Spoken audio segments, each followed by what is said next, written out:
Un message de soutien pour l'armée congolaise FARDC par le peuple rwandais. Je m'appelle Shadrach Uizeimana, je suis pasteur. À son Excellence, Monsieur le Président de la République démocratique du Congo, Félix Antoine Tshisekedi Tshilombo, mes chers Congolais, nous, peuple rwandais, nous déplorons profondément de la cruauté vécue par le peuple congolais depuis 1996 jusqu'à aujourd'hui. Nous déplorons profondément de la mort de plus de 6 millions de Congolais due à la guerre déclenchée en RDC par le Rwanda et l'Ouganda depuis 1996. Les Congolais sont des témoins oculaires d'irresponsables de cette tragédie. Le mapping report confirme les faits. Tout le monde, petits et grands, sait très bien que Paul Kagame est responsable du massacre perpétré contre les Congolais, sans oublier des réfugiés rwandais et burundais qui étaient en RDC.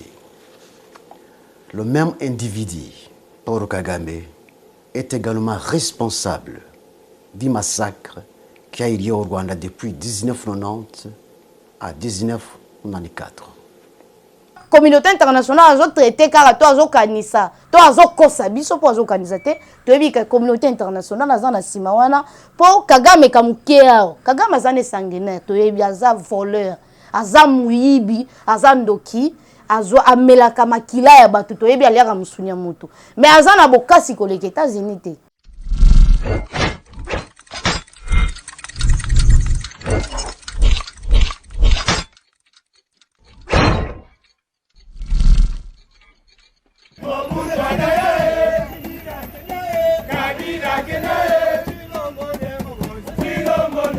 Sengo mingi ya kozala oboso betando na bino ngai ya bino Ange Kashila mbote na bainyoso bazwi libaku malamu ya kolanga epai wapi bozwami libanda ya mboka bazwi penza ngala kolanda nga pa na ndia singa mondele na tombe bino pa bolandi bolamu pamba te tindika ezesika kopa bino basango na ngonga obozelaka to na ngonga oyo bosepelaka koluka soki bolingi bozwa basango na ndenge ya solo pamba te na silaki bongo kosakola po akoyisa bino ete soki olingi ozwa basango ya solo yaka na tindika pamba te toyaka na biloko ya lokuta te baformole ndenge bacombatant balobaka te o babengaka biloko ya lokuta baformole toyaka nango te kendaka koluka epai wapi makambo ya solo ezali mpona koyebisa bino kokitisa bino motema po mingi bamataka na mingi na attention kasi ne bandeli awa tokolinga tobeta masolo mingi to kobanza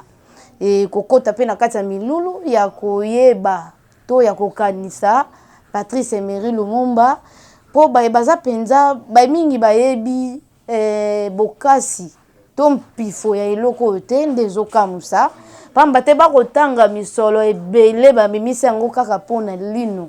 ekozala kaka pona lino te kasi pona koyeba kokanisa bitumba o Patrice Emery Lumumba aseki bongo kobunda po ete lelo tozwa lipanda ya mokie olo toyembaka indépendance chacha tozuiye tozwa lipanda moko ya mokie ya oye openza tolukaka openza tokanisaka eza yango te kasi kolongola biso nanu na maboko ya babelge ya bimaka moto abimaka ye moko pe badandaka na sima pamba te tozoyoka badéclaration mpe ezoloba ete azalaka ye moko te bazotanga kaka Lumumba kasi Lumumba nde abandaki kobimisa motu Lumumba nde abandaki koganga Lumumba nde atelemaki alobi ete koki bakongole basimba bongo bokonzi to kokamba mboka na bango moko tobete Lumumba maboko azalaki moto oya azaki liboso ba belge pona kotelemela bango kasi ngana lobaka ngai Ange Kashila to sukisaka Lumumba na Etienne Tshisekedi wa Mulumba te ba sala penza ba kombo ya makasi po ba telemaka na bileko oyo ezaka pe ya makasi ngana na bosenga ba Lumumba ba telema ebele pona nini ba Lumumba ko telema ebele Lumumba longoli biso nanu na maboko ya ba Belge sikoyo totikali na minyololo ya communauté internationale nde bitumba makasi yangwana oyo Afrika mobimba ezokoka kolonga te. Patrice Emery Lumumba aza moto oyo akokanisa ata misolo oyo bato bazoganga wana ekokani na ebite na lopoto balobaka valeur ekokani penza na bokasi to mpifo oyo azaki nango te mpona ntina makambo etali ekolo. Amonaki biso tokomaki lokola biloko bato nyonso babandaki kobanga Kongo mobimba ezalaki Lumumba te kasi ye moto atelema moto ayambo mpo akoboya bato nyonso balandi Lumumba. Lelo tozobeta masolo ya le 30 juin oyo tolongwaki na maboko to na minyololo ya babelge balongwaki kasi totikali be na communauté internationale wana nde kozala mama na likambo et tolingi siko tokota na mwa information na biso ya lelo ata le 30 juin oyo ekozangisa biso moya kopesa bino basango na makambo etali M23 te to makambo etali ST po tozosilisa ngo tout oyo tozosilisa ngo. So il s'agit ya bana batanga te ata na capital a tosala ngo toko se mobiliser tomeka kobengana nanu MONUSCO muto liboso potanga omona ke ya za attaqué akoluka yebisa balie na ye Kagame toyebi ba jeune bango poti lelo yo ko traiter M23 lokola babandi ezeloko moko bazokitisa pamba te Kagame tanga zondima guerre eyokanaki na matoi na bango et puis tanga bazomona bisale lito bibundeli ya Kagame eyokanaki et Kagame azotinda ba renfort ba minduki bakangi ba conteneur ya minduki ozolinga eya na Kigali na likambo nini nyonso wana communauté internationale azo traité kaka to azokanisa to azokosa biso po azokanisa te toyebi ka communauté internationale aza na sima wana po Kagame kamukea Kagame aza ne sanguinaire toyebi aza voleur aza muyibi aza ndoki azo amelaka makila ya bato toyebi aliaka musunya moto mais aza na bokasi koleka États-Unis te aza na minduki koleka États-Unis te et puis Kagame ka eloko ne muke kamboka ne muke pamba te photo sa différence ya Kagame na ba Rwandais kasi ya mona kota to kota nanu to landa ngana bino bolanda video oyo boyoka maloba to koma ko sa confusion ole ya koluka ndenge nini ya ko renverser ta pouvoir à Kagame biso to koma luka ko bomana entre biso na biso ba africain pamba te na banda déjà ko belela kosa la campagne ba africain ba telema po ete tolongwa na bowumbu soki Poutine azo reconnaître que biso ti le na bowumbu mais biso to ko sepela indépendance c'est nini po to bengala ka ba belge ba ope ba kamba bango na ba mindele ba ko sepela indépendance po ba bengana mindele indépendance faut to sepela biso moko tozui bokonzila maboko biloko ya biso moko tokoki kosenga ngo na mindele te na bandi to landa nanu pasteur oyo aza Rwandais oyo a expliqué bokeseni ya Kagame na ba Rwandais Kagame aza kaka na régime moko ba sanguinaire ba voleur ba criminel mais za ba Rwandais nyonso te ba Rwandais baliaka musunya mutu te Kagame aliango Kagame amelaka makila batu Kagame abi ba Rwandais basalaka ngo te kasi to landa penza eza eloko moko ekopesa biso mayele pe tata ekolo akoki ko profiter na moment oyo na bato oyo balingi Kagame te ye pa sepelisa bango pamba te banda bitumba oyo banda tokufeli plus de 6 millions na mokili mobimba bato bakufela lokwa biso bazati tolanda pasteur. Un message de soutien pour l'armée congolaise FARDC par le peuple rwandais. Je m'appelle Shadrach Uizeimana, je suis pasteur. À son Excellence, Monsieur le Président de la République démocratique du Congo, Félix Antoine Tshisekedi Tshilombo, mes chers Congolais, nous, peuple rwandais, nous déplorons profondément de la cruauté vécue par le peuple congolais depuis 1996 jusqu'à aujourd'hui. Nous déplorons profondément de la mort de plus de 6 millions de Congolais due à la guerre déclenchée en RDC par le Rwanda et l'Ouganda depuis 1996. Les Congolais sont des témoins oculaires, d'irresponsables de cette tragédie. Le mapping report confirme les faits. Tout le monde, petits et grands, sait très bien que Paul Kagame est responsable du massacre perpétré contre les Congolais, sans oublier des réfugiés rwandais et burundais qui étaient en RDC. Le même individu, Paul Kagame, est également responsable du massacre qui a eu lieu au Rwanda depuis 1990 à 1994. Aujourd'hui encore, cette année 2022, l'armée rwandaise, sous la couverture de M23, ose une fois de plus envahir la RDC. C'est déplorable, inimaginable, regrettable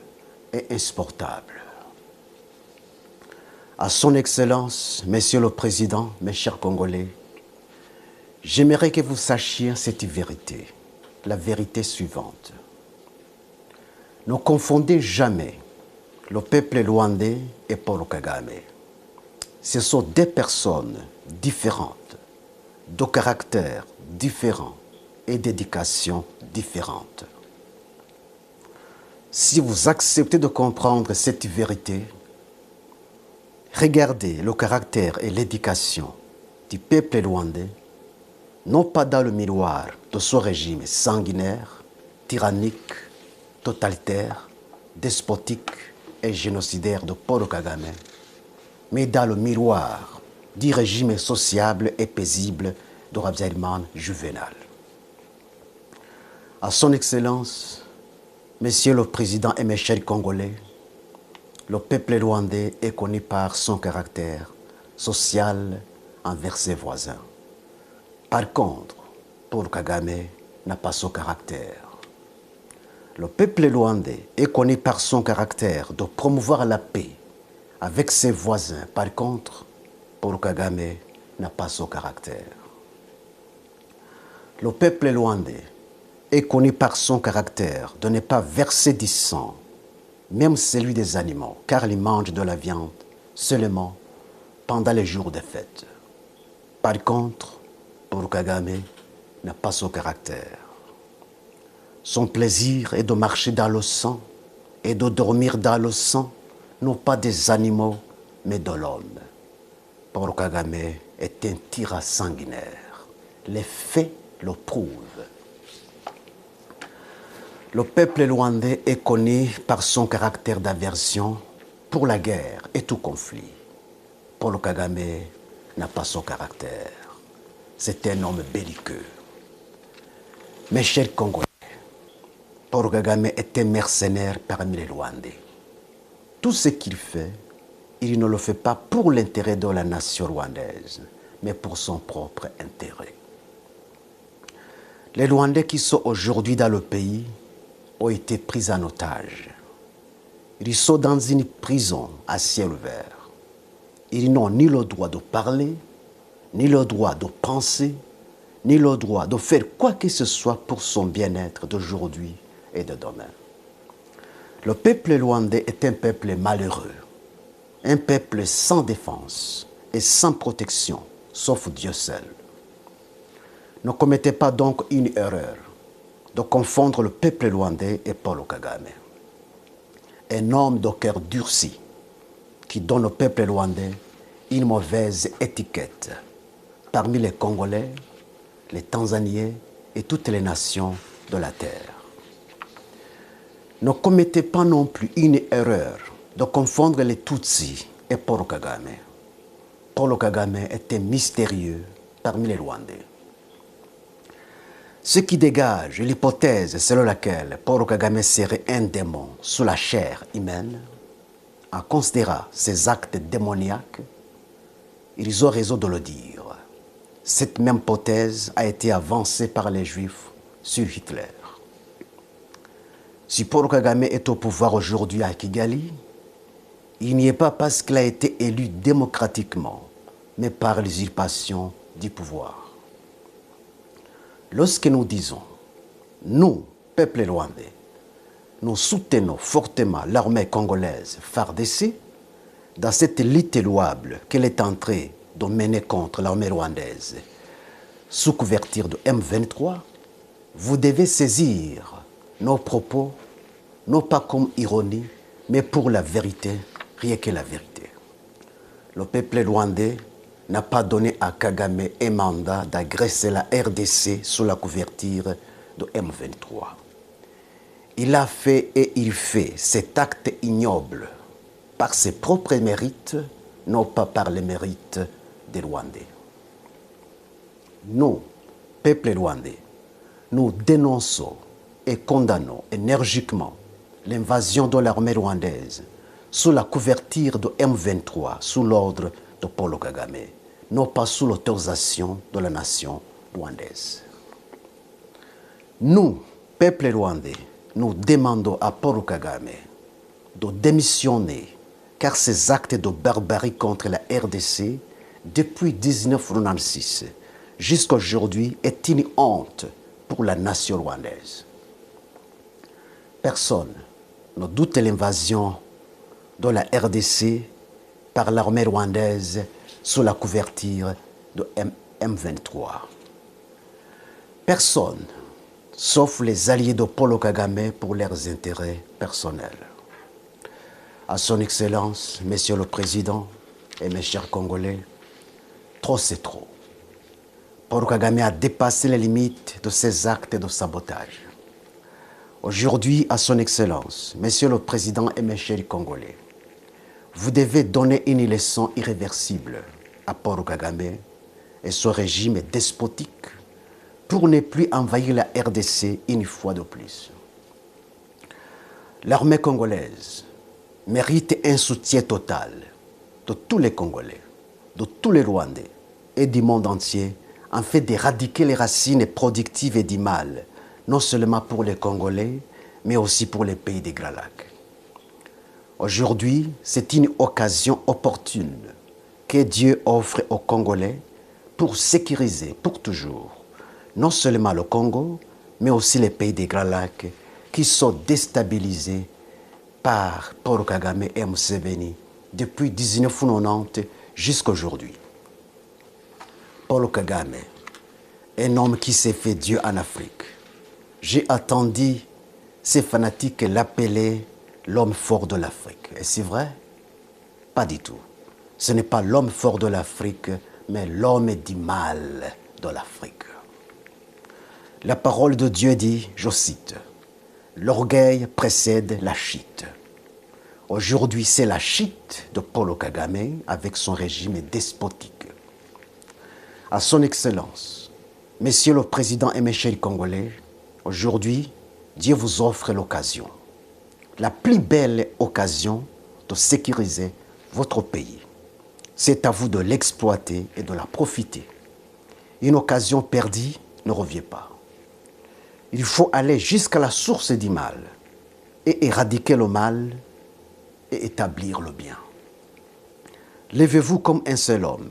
et débarrassez-vous de l'armée rwandaise sous la couverture de M23 qui est sur le sol de la RDC. La souveraineté d'un pays est inviolable. À son Excellence, Monsieur le Président, mes chers Congolais, cessez de marcher comme une tortue en défendant la souveraineté de votre pays alors que vous êtes en temps de guerre. Par contre, courez plus qu'un cheval, volez plus qu'un faucon pèlerin, car le Congo a été agressé et envahi par l'ennemi terroriste qui a rejeté des résolutions pacifiques pour un conflit non fondé. Mes chers Congolais, Dieu est avec vous, mais il est contre votre ennemi. Mes chers Congolais, gardez-vous de tomber dans le piège de votre ennemi. Gardez-vous de tout conflit d'ordre civil. Tomber dans ce piège, c'est perdre la bataille. Que l'histoire du passé des Rwandais vous apprenne tous les plans et toutes les stratégies de Paul Kagame qui consistent à faire basculer un pays dans le chaos afin de justifier son intervention et ses actes destructifs. pasteur ayebisi na Antoine Tshilombo Tshisekedi pamba te tanga koloba avi maloba to message oyo ya lobaki eza ya mokambi ya ekolo Congo Antoine Tshilombo Tshisekedi a profité na ngonga oyo po toyebaka te to comprenaka te je ya este toye ko comprendre nango déjà na sima tango état de siège pende ekomeli po ne bandele bande ko bundisa ngo tango ekomeli nde toyebi ke bato batindaka ba troupe to bato bageraka ba masanga oyo ezala na kati ya bitumba bango nde bato babebisaka to bango nde bato babomisaka basoda na biso to mampinga na biso 472 personnes oyo lelo bandimi lisusu kokota na kati ya armée na Lubumbashi kuna bilenge bandimi kokota eza poto tindaka bana na biso bakendaka kokufa te Antoine Tshilombo Tshisekedi esengeli yo yeba kobatela bato na yo pouvoir na yo na armée na yo toboyi ba Rwanda te soki okei na ba gouvernement nyonso wana okuta bapaya nde bakogere te toboyi te okutaki déjà Kabila salaki système ya tika monduki kota na kati ya armée soki otiki pe monduki pe te okoti na kati ya gouvernement kasi tango babande kotia bango na kati ya gouvernement wana babande koplace bango wapi nde ezalaki stratégie monene Kagame azalaki nango mpona kogere Congo donc Kagame ana Congo na maboko mpo ayebi déjà na balogistique oyo esalaka ete makambo ya minduki edeplace to esombama Kagame nde moto agere yango mpo mutu ne aza kuna soki tokei na cour militaire ayebi place nini bango bato na ye batya yo oye kokuta déjà programme wana esi esalama mpo ezaka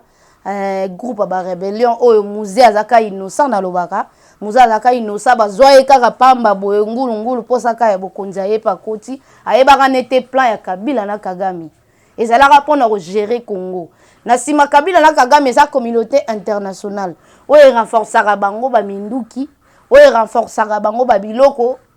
oyo bakoki kokweyisa to kokata nango bandeko na biso kosopa makila mpona ntina ya bacobalt oyo ya biso moko ntina ya bacuivre oyo ya biso moko ntina ya baor oyo ya biso moko kasi esengo makasi komona Antoine Tshilombo Tshisekedi na bamindele to na baaméricain akei pai na bango mpona koyebisa bango barenforce ye biso mpe tozotala kaka tolingi akomisa bango ntina suka pamba te mondele soki ti lelo to baaméricain ti lelo oyo bazokomprendre te ou bien bazokosa mokili ke bango bayebi te ke Kagame moto aza na nsima nango eza biloko moko lokwa théâtre mais Antoine Tshilombo Tshisekedi okende naoka wana tokokoma na mopepe moko esika ewutela bato baoyeba te tokende ka nde tokende boye mais biso guerre este na mampinga na biso lokwa tokomi na bango makanisi moko to asubi nemi te na bamampinga bango basalaka ete bandelu na biso ebunga te basalaka ete mabele ya Congo basimba te bazalaki négligé et puis bazalaki infiltré na basoda rwandais elelo yo tango état de siège ekomeli epesi biso esengo ya kozala na mapinga lokola FARDC e biso bato zaka na mokili na kati ya mokili basoda oyo bakendaka pe kobunda na guerre mondiale basoda na biso bazalaka et puis bazwaka ba trophée ti lelo yo basoda misusu ba bénéficiaka grâce wana na kofuta ba transport ezalaka po monde mokili nde lobaki bafuta bote bapesa bango ba droit ebele po balongaka kasi lelo yo mwa groupe moke oyo bako kolonga te pona nini Antoine Tshilombo Tshisekedi soki ba Rwandais bazoyebisa yo profiter na temps au faut profiter toboyi te eza armée ezosenga malembe kasi na kati ya armée wana bakonzi baza boni banani bapesaka ordre lelo yo toza na position ya mwa bien po Sultan Makenga déjà na éviter so aza déjà na lifelo aza na sambiselo pe na lifelo so asisi azokota na moto po mutu alia makila amela makila bato alia misunya bato lelo tanga azokufa na zokamwa e Kagame lokola ya azomona ya za nzambe na si pe asiomona déjà asi akobi na suka pamba te kolela non seulement ya biso ba congolais na bato na ye moko ndeko alobi bien alobi kosala conflit tosala bokeseni ya Kagame na ba Rwandais ba Rwandais bazo mona pasi ya kosakana te po Kagame tela bango ka 4 chaînes de télévision atikela bango internet te bato bazwaka basakana mwa pifoko zwa internet baza mukie baza ebele te baza na bowumu moko koleka biso ntango tozalaki na babelge nde bandeko bazobika na Rwanda et puis abisi entendre votre Tshisekedi a profité na ngonga oyo mpona kolongola lokuta ya M23 na kati ya mabele wana abi eza armée rwandais nde ezosala mosala kuna a profité abenga na bango mpo biso mpe toprofite makambo na biso tozakata na ata usine moko ya lokuta ata ya lokuta nde Kabila asala biso biloko ya lokuta ezalaka nango ya bachinois to ya ye moko mais ya lokuta ezalaka te ya pétrole awa mais biso pétrole na biso na Lac Kivu Kagame abendaka yango basangana na bafrançais siko nini tokozwa ngonga ya kosala ya biso bakompani na ngonga oyo eza kaka bacommanditaire baza ebele na armée na biso mutu na mutu azopesa ordre na ye yango tolobi na bamapinga na biso bino boyaka wana bino boyaka te kaka popoke bozalaka ba 30 ba 40 na bitumba po eza na bato misusu bafani na zamba basali plus de 32 ou 33 mais bamataka po c'était bazaka ba major bazaka ba capitaine bao basali ba massacre ebele so azongi akomi colonel wana Kabila bosali musala makaso sopi makila ndenge tolinga kokomi colonel kasi biso to wana bosenga lelo entendre le motsege tozo senga yo et puis po yo nde prometaki biso bala mbuka soki ba mindele baza clair na yo te yo sa ba stratégie nyonso oyo kosala ke epesa FARDC makasi surtout mingi tant tozo ko insister na ba base logistique na biso ya armée banani baza ba base baza ba chef kuna et puis na ba troupe wana banani nde bapesaka ba ordre poto lingi lisusu likanisi ya replier te zonga sima tozala bosenga okende tina frontière tokati mundelo moto na moto azale pa na bango yango tozo s'entendre sur votre Tshisekedi soki il s'agit ya bana biso pe ko to batanga te po kuna pe batangi te batanga te bango nyonso guerre sila bango baya na porte to yambelaka bango na njili bafuti biye na bango baye kosoba ba minere na biso eza possible et puis déjà ba belge ba fongoleli yo motema embargo ngo ezala kaka bat baloba kaka na munoko boye faut sala eloko mokonzi asala mpona kobatela pouvoir na ye pe kobatela bato na ye bato batieli yo motema mampinga etieli yo motema volonté au tien na état de siège et puis mbongo o eke na état de siège yo lakisa ke oza déterminé pour guerre en ici là kasi olandela ngo de près banani bapesaka ba mitindo na kati ya bitumba wana banani ba dirigeaka masanga wana po mutu na mutu aza na ba rôle aza mokonzi pa nyonso azali et puis ba soda to ba mampinga o ba umela na kati ya este soki moye makoki ezali ya kozwa bango nyonso kolongola bango wana kotinda bango ata soit na ville Goma kotinda bango esika mo po bameka ko identifier bango baza mingi ba oyo basi bazwaka bango yambo M23 isala succès ndenge uti ko sala boye basi ba rekita eza kutu non seulement ba soda rwandais mazwaka ba rwandais o bazala bango kutuka bongo bakotisaka bango mayele po babike na rebellion ezosenga kutu olanda na mitindo na mibeko ya mampinga te isi vika ya kobeta kaka mutu moko bo sepele oboma yo bomi mingi baza bongo tozosenga omeka kolongola do opesa ordre ministre intérieur pe bosangana ministre ya défense ozana pona bureau te mais respect papa to sepela ki yo batie yo na place wana biloko tangela na diplôme na yo ezo kende penza pe na mwa musala mais musala ngo na diplôme ezo bala na te to yo côté ministre de défense ozate oko défendre poste na ondenge nini il faut boluka botia la biso mwinda na kati ya armée po ndenge tolobi likambo este oyo totika kolobela ngo kaka titoroka kimia na este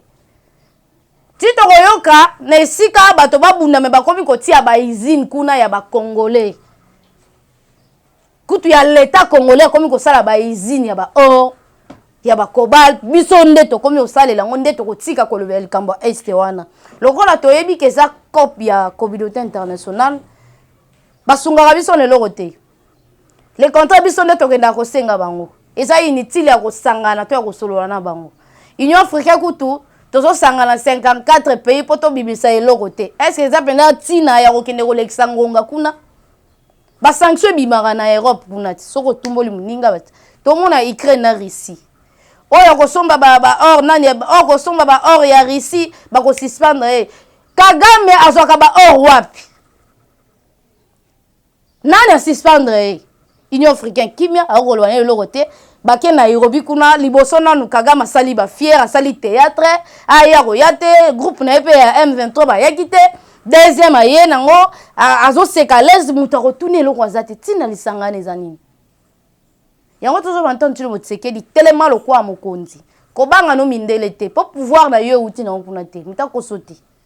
po so pouvoir na yo uti kuna bange babundiso te eza facile ba américain ba ya Union européenne ya bango nyonso ba solola na yo basala ba compagnie awa bosala dona ba pesi biso pe to pesi mais pourquoi bazoleka na nzela Kagame pona ko saboter pouvoir na yo yo siko telema lokwa mobali na armée wana banani ba pesaka loi to lingi lisusu makambu te ke to kati komba o pona to fete bona ne to ane senga ko fete te to ane senga ko tanga te soki bandeko bazokufa yo so mona muta kufeli na kati ya ndako na ya tini mona ke na classe tatane akufi atini mona ke na classe o sa ne senga ke na classe wana to lingi o ni fete ni eloko to lingi te to lingi nanu kimia na este kimia o la kai biso to lingi o kokisango landela armée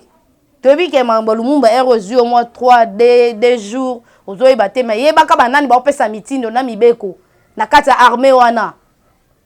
po to lingi lisusu bato bakufebele te to komi na bosenga ya tozwa kimia na bisteni nyonso po eloko kosala ke kitango pe tombama tombongo ngo pe tombama eko utaka na este Kagame tongi mboka na ye makasi mazoso mbongo pa na biso biso ta banzela to nango to na banzela te courant to za nango te ba maye tondi awa to koka kosala ngo te mais to za nango pembenya mais tala Kagame nyonso ayibaka ya biso mais tala ndenga zo vivre c'est parce que zo yiba kuna to lingi na kuna non seulement ko yiba kuna to kundi bibembe mingi banda bato babanda kokufa bakufela nde biso nde to za suka biso nde to za suka na kolela ba richesse na biso et comme opesa biso tina kutu te ya kozala congolais kasi lelo yo elongo na ba rwandais Kagame azo diriger baza na sima na yo balobi o telema lokwa mokonzi profiter na ngonga oyo ba mindele ba osala sembla ba osala hypocrisie na se kuto yebino déjà ba mindele ba osala hypocrisie pona ndenge na yebele États-Unis mwa groupe amuke ba ko kozwa bango te wana théâtre likamni États-Unis azana drone azana nyonso azana ngo siko lelo yo este ona bako koloba eza soki groupe ba bandi ba traiter bango lo mo ya muke bazobomba Kagame po Kagame alesaka bango na sima Kagame wana loboko mwa mula ye uti musika ezali yango tozo bantu tunu Tshisekedi misu na biso nyonso ba congolais eza na sima FARDC et puis tozo senga na ba député congolais pamba te toyebi ke ba rwandais pe baza to boyi pe ba rwandais te mais ba congolais o baza déjà na souci ya ba congolais bo luka kokela biso mibeko to tia penza musala mampinga oyo to pesa ngo penza na valeur lelo yo bato babande koboya kosala musala kisoda balobi etezaka neloko te kasi bato bakomi kondima pona pasi komona bandeko na bango bakokufa mampinga bazokende bamisusu batikali bamisusu bazongi tolingi so eloko wana te eza mboka na biso biloko basaleli ba richesse wana ezalaki pona biso ezalaki pamba te nkolo asali ete ebizala na Congo bakongole pe balia biloko na bango ekomi ngonga ya bakongole balia biloko na bango attention votre Tshisekedi fongola miso pouvoir na yo na olo bango na lobakango e uti nango na mindele te pouvoir na yo eza nkolo muta imposer ba mindele ozala place wana pi bango moko ba comprendre te pona nini ozala wana yango tozo sengo te malokwa mokonzi okamba nano eloko kosala bokasi na yo justice yango wana ezosala biso soni mikolo nyonso kasi yambo tokota na justice ntango tokosenga identification mpona koyeba banani bazalaka na nsima bamakambo nyonso wana na armée baza na gouvernement baza na assemblée nationale baza tozobwela biso barwandais te mpo biso mpe toza partout biso mpe toza na rwanda biso mpe toza pai nyonso toza kasi biso tobomaka te toyibaka te kasi biso nde bazosala biso mabe nde ezopesa biso posa ya kosenga loi ya Noël Tchani oyo député nyonso oyo ayebi kalingaka Congo oyo aza congolais nde ondima loi wana so bomoni député oyo azoboya loi ya Noël Tchani c'est que ye nde ayebi eloko nini aya aza na mission na Kagame soit na baye oyo balingaka koboma Congo nengo wana ezalaki mpenza eloko ya motuya mpona lelo mpona koyebisa bandeko et surtout kopesa lisusu makasi mingi na mampinga na biso kaka ndenge tolobaki toyebi ke toza infiltré mais yeba ndenge nini akomibatela mpo batela mpe mabele na yo towana bosenga tolela bino ebele te biso toke koluka bango makambo te bango nde baye koluka biso makambo kasi lokwa banyati mabele na biso na baoyo baza deja awa soki aza kaka na likanisi ya mabe akomona kaka oyo ezoyela ye pamba te bino bokoyi komitika mpo baboma bino te bino boke kobunda mpo bolonga boyela biso victoire ndenge tolobaka na lingala bolonga boya nango tosepela elongo mpo ete tomeka mpenza kobongisa mboka na kimia nyonso koto oyo tozosambela koto oyo tozolela koto oyo tozosepela ezosala kitoko te soki tokolela toleli mbala moko esili eza te biso tolelaka kaka bamvula ebele tokokondima lisusu bongo te yango wana biso nyonso misu na biso na FARDC yango tozoyebisa Antoine Tshilombo Tshisekedi oza likolo ya nyonso donc likolo na biso nyonso na Congo apa nkolo na Congo awo eza yo donc loko eza yo oza na mpifo ya kokontrole armée wana air nyonso lali pendo lamuki oyebi non seulement ozobenga mbala kobengaka mbala mpe direct te bengaka bato oyo baza sur place oyebaka salaka eloko salaka obimi kaka briske boye bayebi te mais yosko bengaka briske oyebaka position banani bapesaka baloi bokomi boye ndenge nini ezosala nini ezosenga nini il faut imposer bango et puis po olonga na facilité na sengi lisusu identifier basoda mingi baza na Bukavu wana surtout na Rutshuru Bunagana baoyo bazaza place wana mpona ngonga oyo tana biso na position malamu kimia oyo ezoyoka wapo barwandais ba M23 baza na matanga bakufeli soki 5 na mikolo mibalo bana matanga po toza na position bien kasi toyoka lisusu te bozonga sima toyoka lisusu te bokati po tolinga tofete bonne année